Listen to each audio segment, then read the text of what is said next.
નમસ્કાર વિદ્યાર્થી મિત્રો, આજના આપણા વિડિયો સેશનની અંદર ખૂબ જ અગત્યનો આપણે ટોપિક ચર્ચા કરવા જઈ રહ્યા છીએ અને એ જે ટોપિક છે વિદ્યુત પ્રવાહ આધારિત ગુંચળામાં ઉદ્ભવતું ટોર્ક. વિદ્યુત પ્રવાહ આધારિત ગુંચળામાં ઉદ્ભવતું ટોર્ક. આપણે જોયું મિત્રો આગળના વિડિયોની અંદર કે બે અતિ લાંબા વાહકતાર હોય છે. હવે આ વાહકતારની અંદર વિદ્યુત પ્રવાહ પસાર થાય છે તો આના કારણે એની આજુબાજુ ચુંબકીય ક્ષેત્ર ઉત્પન્ન થાય છે. હવે એ ચુંબકીય ક્ષેત્રની અંદર બીજો વિદ્યુત પ્રવાહ આધારિત વાહકતાર મૂકી દઈએ તો આ બળ અનુભવે છે. શું અનુભવે છે? બળ અનુભવે છે. ઓકે, આની અંદર પ્રવાહ પસાર થતો હતો અને આને આપણે ચુંબકીય ક્ષેત્રમાં મૂક્યું ત્યારે આને બળ અનુભવ્યું. એ જ રીતે આપણે એક ગુંચળું લઈએ છીએ. આ ગુંચળાની અંદર પ્રવાહ પસાર થાય છે. જે રીતે આની અંદર પ્રવાહ પસાર થતો હતો એ જ રીતે ગુંચળાની અંદર પ્રવાહ પસાર થાય છે. હવે આને જે રીતે આપણે મેગ્નેટિક ફિલ્ડ એટલે ચુંબકીય ક્ષેત્રની અંદર મૂક્યું એ જ રીતે આપણે ગુંચળાને પણ ક્યાં મૂકીએ? ચુંબકીય ક્ષેત્રની અંદર. તો ગુંચળા ઉપર પણ શું લાગવું જોઈએ? બળ લાગવું જોઈએ. શું લાગવું જોઈએ? બળ. અત્યારે હું ટોર્કની વાત નથી કરતો, બળ લાગવું જોઈએ. ઓકે, હવે આ ગુંચળું જે છે એ કેવું હોવું જોઈએ? તો એવું ફિક્સ નથી કે ગુંચળું વર્તુળાકાર હોવું જોઈએ. ગુંચળું જે છે લંબચોરસ, ચોરસ પણ હોઈ શકે. આ રીતે અલગ અલગ શેપની અંદર ગુંચળું હોઈ શકે. બરાબર છે? ઓકે, તો ધ્યાન આપો મિત્રો, અહીંયા આપણે એવું જ એક ગુંચળું લઈ અને એની અંદર ઉદ્ભવતું ટોર્ક સમજવાનો પ્રયત્ન કરીએ. હવે જો મિત્રો, અહીંયા આપણે એક ગુંચળું લીધું છે લંબચોરસ શેપની અંદર. એને આપણે નામ આપી દીધું PQRS. આ એક ગુંચળું છે. ઓકે, હવે આ ગુંચળાને આપણે ચુંબકીય ક્ષેત્રની અંદર મૂક્યું છે. ક્યાં મૂક્યું છે? ચુંબકીય ક્ષેત્રની અંદર. આ ચુંબકીય ક્ષેત્ર આપણે કેવી રીતે ઉત્પન્ન કરીશું? તો એની આજુબાજુ બે મેગ્નેટ મૂકીને, બે ચુંબક મૂકીને, ઇલેક્ટ્રોમેગ્નેટ હોય અથવા ગજિયા ચુંબક પણ હોઈ શકે. બરાબર છે? એ કોઈ પણ ચુંબક હોઈ શકે. પણ ચુંબક શું ઉત્પન્ન કરે છે? ચુંબકીય ક્ષેત્ર. હવે આ ચુંબકીય ક્ષેત્રને, આ ચુંબકને આપણે એવી રીતે સેટ કર્યું કે આ એનો ઉત્તર ધ્રુવ બને અને આ એનો દક્ષિણ ધ્રુવ બને. હવે ચુંબકીય ક્ષેત્ર કઈ બાજુ હશે? ઉત્તરથી દક્ષિણ તરફ. એટલે આનું ચુંબકીય ક્ષેત્ર આમ છે. અહીંયાથી આ ચુંબકીય ક્ષેત્ર આ દિશામાં છે. આ ચુંબકીય ક્ષેત્ર આ દિશામાં છે. ઓકે, આ ચુંબકીય ક્ષેત્ર છે. ચુંબકીય ક્ષેત્ર બી આ દિશાની અંદર. ઓકે, હવે આની અંદર અહીંયાથી પ્રવાહ પસાર થાય છે. આમ થઈ પ્રવાહ આમ થઈ અને અહીંયાથી આવે છે. તમને એરો દેખાય છે. ઓકે, હવે ધ્યાન આપજો, આ ગુંચળું જે છે એ આમ પરિભ્રમણ પણ કરે છે, રોટેટ થાય છે. આમ રોટેટ થશે. કોની આજુબાજુ રોટેટ થશે? તો આ એની અક્ષ છે. અક્ષની આજુબાજુ આમ રોટેટ થાય છે. તો અહીંયા આપણે એક અક્ષ અહીંયા નોટ આ લઈ લઈએ. આ એની અક્ષ છે. જે અક્ષની આજુબાજુ આ ચુંબકીય ક્ષેત્ર શું થાય છે? આમ પરિભ્રમણ કરે છે. આ એની અક્ષ છે, ગુંચળાની અક્ષ છે. ઓકે, તો આ એક ગુંચળું થઈ ગયું. એને આપણે ચુંબકીય ક્ષેત્રની અંદર મૂક્યું તો એ શું અનુભવશે? બળ અનુભવશે. હું ક્યારે બળ બોલું છું અને ક્યારે ટોર્ક સમજો. શું અનુભવે છે? બળ. જે રીતે વાહકતા અનુભવતા હતા. તો અહીંયા નોટ કરીએ કે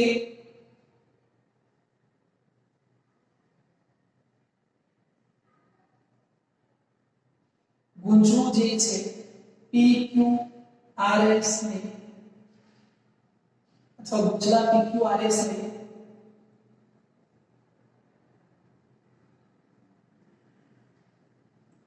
ચુંબકીય ક્ષેત્ર B માં મૂકતા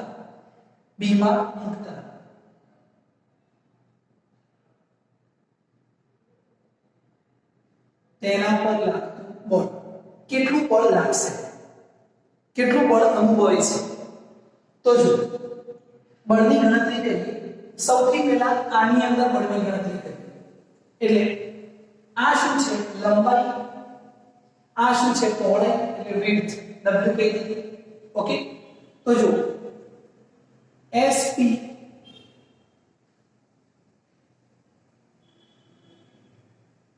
જેટલા ભાગ પર લાગતું બળ F1 બરાબર કેટલું બળ લાગશે? તો જો ડાબા હાથનો નિયમ ઉપયોગમાં લેવાનો છે. ચુંબકીય ક્ષેત્રની દિશા આ છે, પ્રવાહ કઈ દિશામાં જાય છે? ઉપરની તરફ, એટલે આ ઉપર કરી દઈએ આ. બરાબર છે, તો બળ કઈ બાજુ જાય છે? અંદરની બાજુ. તો આની અંદર જે બળ છે એ કઈ બાજુ છે? અંદરની બાજુ. આ તરફ અંદરની બાજુ, આ અંદર રહ્યો છે. લાગતું બળ કેટલું? તો બળનું સૂત્ર શું છે? BIL. બરાબર છે, અને કઈ બાજુ છે? અંદરની બાજુ. બરાબર છે.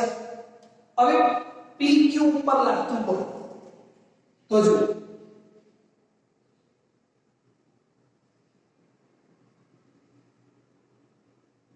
F2 is equal to BIW. આ W જેટલો ભાગ છે. ઓકે, હવે આની દિશા કઈ બાજુ? તો અત્યારે આવું છે, આ ચુંબકીય ક્ષેત્ર છે અને અહીંયા પ્રવાહ પસાર થાય છે. તો આ કેટલો એંગલ બનશે? થીટા. આ વાહકતા, આ ચુંબકીય ક્ષેત્ર. આ થીટાના કારણે ચુંબકીય ક્ષેત્રના બે ઘટક મળશે, cos અને sin. તો એના કારણે આના ઉપર લાગતું બળ જે છે એ કઈ દિશામાં છે? નીચેની તરફ. તો અહીંયા કઈ બાજુ? નીચેની તરફ. બરાબર છે. બીજું QR પર લાગતું બળ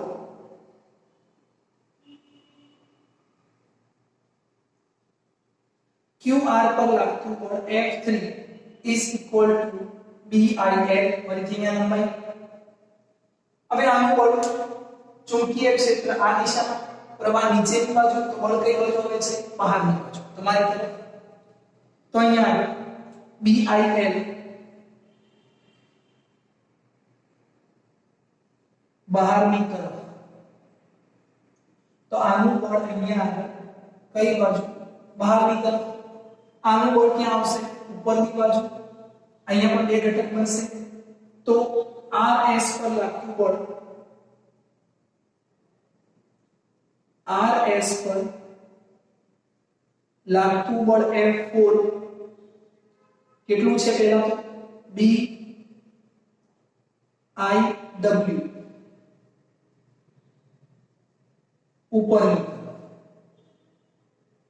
ઉપરની બાજુ.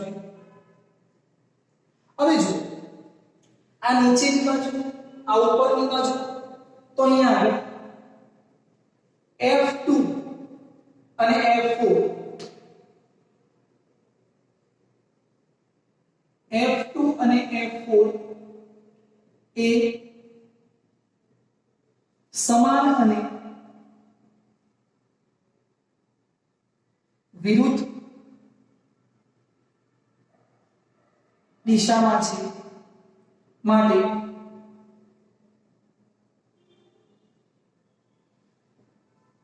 એ બંનેનું કુલ ફોર્સ કેટલું થઈ જશે? 0. એટલે અહીંયા નોટ કરી દઈએ આપણે. માટે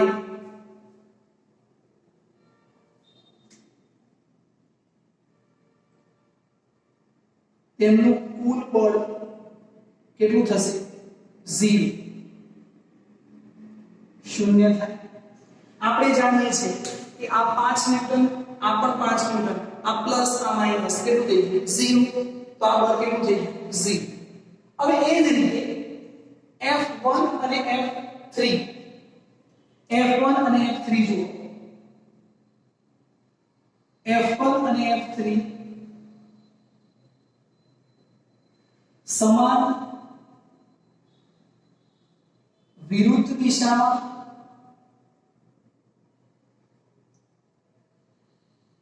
એક જ લૂપ ઉપર ગૂંચળા પર,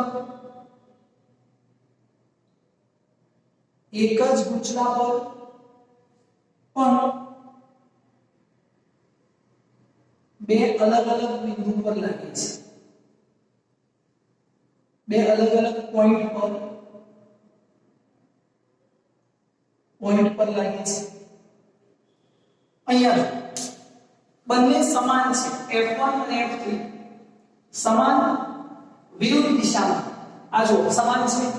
F1 કેટલું છે BIL, F3 કેટલું છે BIL. આ પણ સમાન છે, વિરુદ્ધ દિશામાં છે. એક અંદરની બાજુ, બીજો બહારની બાજુ. આ રીતે પણ એક જ ગુંચલાના અલગ અલગ બિંદુ પર છે. જેવી રીતે સાયકલની અંદર આ સ્ટીયરિંગ છે, અહીંયા આગળ આ એક જ સ્ટીયરિંગ છે, એક જ પદાર્થ કહેવાય, પણ એક બળ આ દિશામાં આ પોઈન્ટ પર લાગે છે, બીજું બળ આ પોઈન્ટ પર.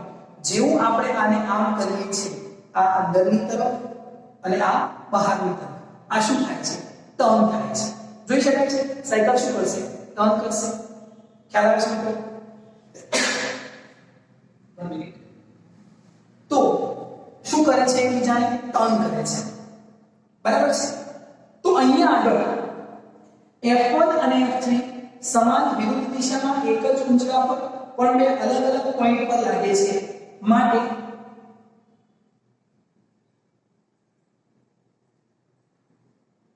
તે ગુંચળાને શું કરે છે? ટર્ન કરે છે. ટર્ન કરે છે. અને ગુંચળાને ટર્ન કરે છે, ફેરવે છે, પરિભ્રમણ કરાવે છે. અને ટર્ન ક્યાં થાય? જ્યારે એના ઉપર ટોર્ક લાગે ત્યારે. અને ટોર્ક લાગવા માટે કેટલા બળ જરૂરી છે? બે બળ. અને બંને બળને આપણે શું કહીએ છીએ? યુગ્મ બળ. તમે ચેપ્ટર નંબર 7 ધોરણ 11 ની અંદર ભણેલા છો. તો અહીંયા આગળ માટે F1 અને F3 એ યુગ્મ બળ છે, જે ટોર્ક ઉત્પન્ન કરે છે.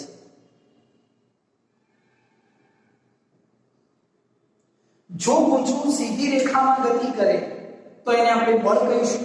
બળ હંમેશા સુરેખ રેખા માટે હોય. અને જો ગુંચળું વર્તુળાકાર પરિભ્રમણ કરે તો એ કોના કારણે કરે? ટોર્કના કારણે. એટલે અહીંયા એ પરિભ્રમણ કરે છે તો કોણ એને જે ઉત્પન્ન થાય છે એને આપણે શું કહીએ છીએ? ટોર્ક કહે છે. ટોર્ક ઉત્પન્ન કરે છે. બરાબર છે? અને કેવા બળ છે? યુગ્મ બળ. યુગ્મ એટલે જોડિયા બળ છે. એક જ બળથી એ ટર્ન થશે નહીં. ખ્યાલ આવે છે મિત્રો? ઓકે.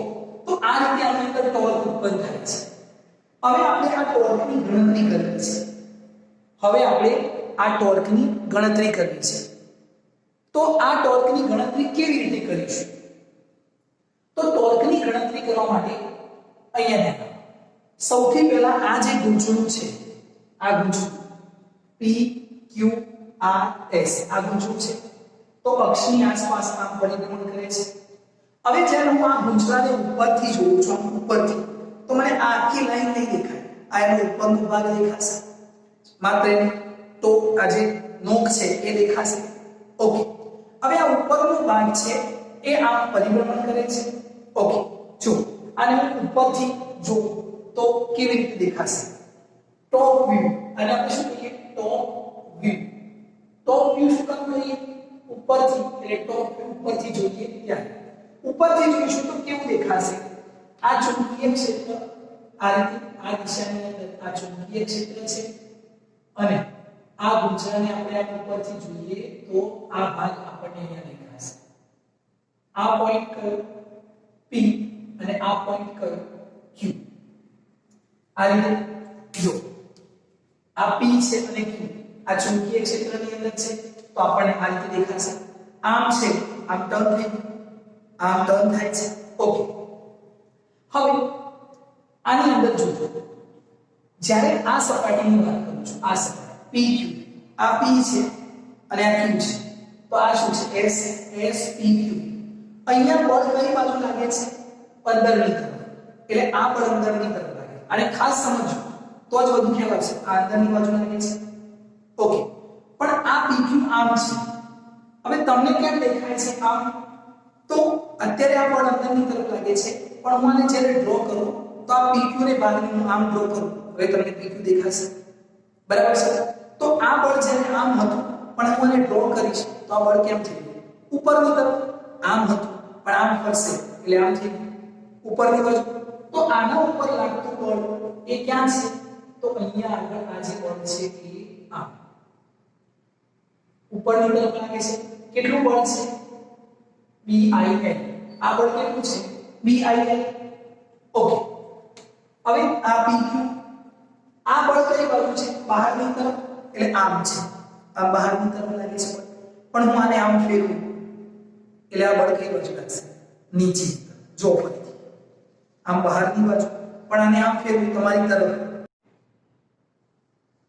તો અહીંયા આગળ આ PQ છે આ બળ કઈ બાજુ છે આ તરફ બહારની તરફ પણ આને આમ કરીએ તો આ બળ કઈ બાજુ જશે નીચેની તરફ તો અહીંયા લાગતું બળ કઈ બાજુ છે નીચેની તરફ કેટલું BIL ઓકે હવે ટોર્કનું સૂત્ર શું થાય બળ ગુણ્યા લંબ અંતર બે બળ વચ્ચે બળ ગુણ્યા લંબ અંતર આ લંબ અંતર લઈએ m બે બળ વચ્ચે બરાબર છે હવે અહીંયા આગળ જો આ ખૂણો આલ્ફા આ 90 છે તો હું આ ખૂણાને કહી દઉં થીટા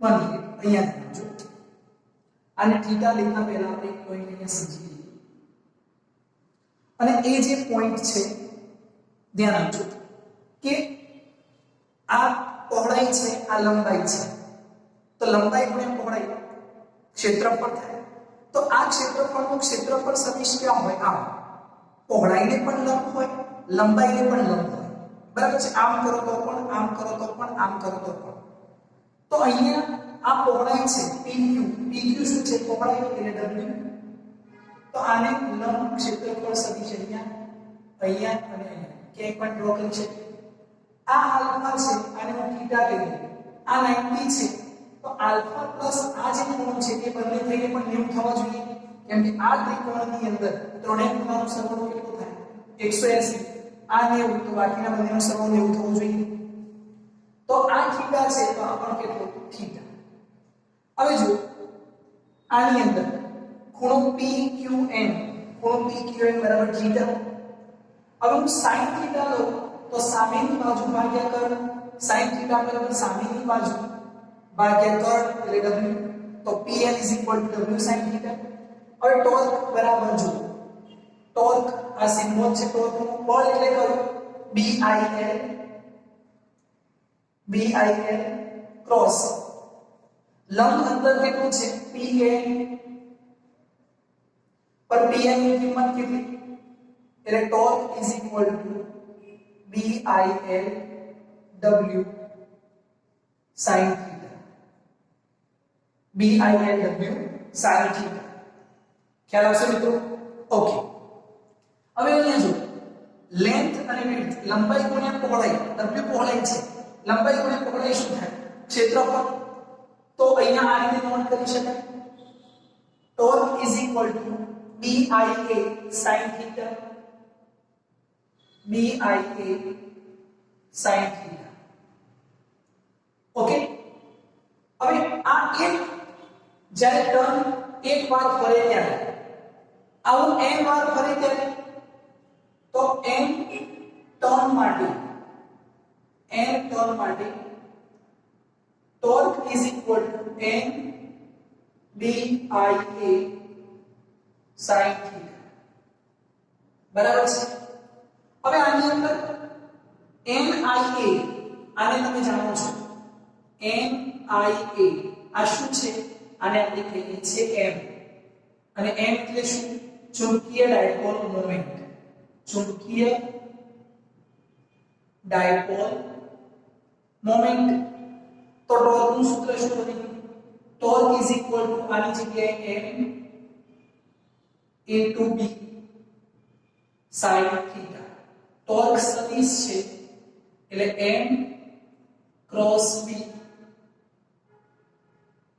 આવું લખાય અને આ આનું મૂલ્ય છે તો torque m cross b sin theta એટલે ટોર્ક m ક્રોસ b હવે ટોર્કની દિશા કઈ તો m અને b ની દિશાની અંદર n કોના ઉપર આધાર રાખે છે? n i a, પણ n જોડે એ તો ટર્ન છે, સંખ્યા છે, એની જોડે દિશા ના હોય.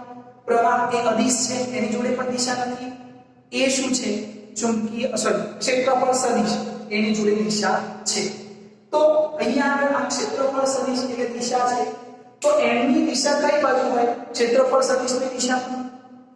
તો ટોર્કની દિશા શોધવા માટે જમણા હાથના નિયમ પરથી સૌથી પહેલા આપણો હાથ m ની દિશામાં મૂકવાનો. m એટલે કઈ બાજુ? આ રીતે ચુંબકીય ક્ષેત્ર, બરાબર છે? આમ ક્ષેત્રફળ સદિશ આમ. પછી p કઈ બાજુ છે? આમ. તો આપણે આ રીતે m p, તો ટોર્ક કઈ બાજુ આવે? બહારની બાજુ. તો ટોર્કની દિશા હંમેશા પહેલા m અને p પછી શોધી શકાય, બરાબર છે? જો આપણે પહેલા b લઈએ અને પછી m લઈએ તો આપણને ટોર્ક મળશે નહીં. તો ટોર્ક આના ઉપર આધાર રાખે છે. જેટલા ટર્ન વધારે એટલું ટોર્ક વધારે, જેટલું ચુંબકીય ક્ષેત્ર મજબૂત એટલું ટોર્ક વધારે, જેટલો પ્રવાહ વધુ પસાર થાય એટલું પણ ટોર્ક વધારે, અને જેટલું ક્ષેત્રફળ મોટું લઈએ એટલું પણ ટોર્ક વધારે. હવે જો અહીંયા ક્ષેત્રફળ છે a છે, પણ એની જગ્યાએ પાઈ r સ્ક્વેર લંબાઈ ગુણ્યા પહોળાઈ એવું નથી લખતા.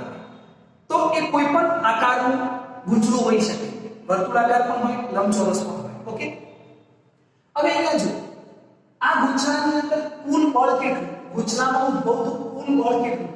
તો જો ગૂંચળામાં ઉદ્ભવતું પરિણામી બળ, ગૂંચળામાં પરિણામી બળ કેટલું છે? 0. કેમ 0? તો આ બંને પણ વિરુદ્ધ દિશામાં છે, આ બંને પણ વિરુદ્ધ દિશામાં છે. તો કુલ પરિણામી બળ કેટલું થઈ જાય મિત્રો? કુલ પરિણામી બળ કેટલું થશે? 0. ખ્યાલ આવે છે? તો આ રીતે આપણે ટોર્કની ગણતરી કરીએ છીએ, ટોર્કને સમજીએ છીએ. અને ખૂબ જ અગત્યનો ટોપિક છે. તો આપણને ટોર્કનું સૂત્ર શું મળે છે? m cross b. ટોર્કનું સૂત્ર શું મળે? Torque is equal to m cross b. આ ટોર્ક પણ શું છે? સદિશ છે. ખ્યાલ આવશે? તો આને ખાસ તૈયાર કરજો, સમજજો અને યાદ રાખવાનો પ્રયત્ન કરજો. ટોર્કના કારણે એ રોટેટ કરે છે, પરિભ્રમણ કરે છે. બળ હોય તો સીધી રેખામાં ગતિ કરે. ઓકે.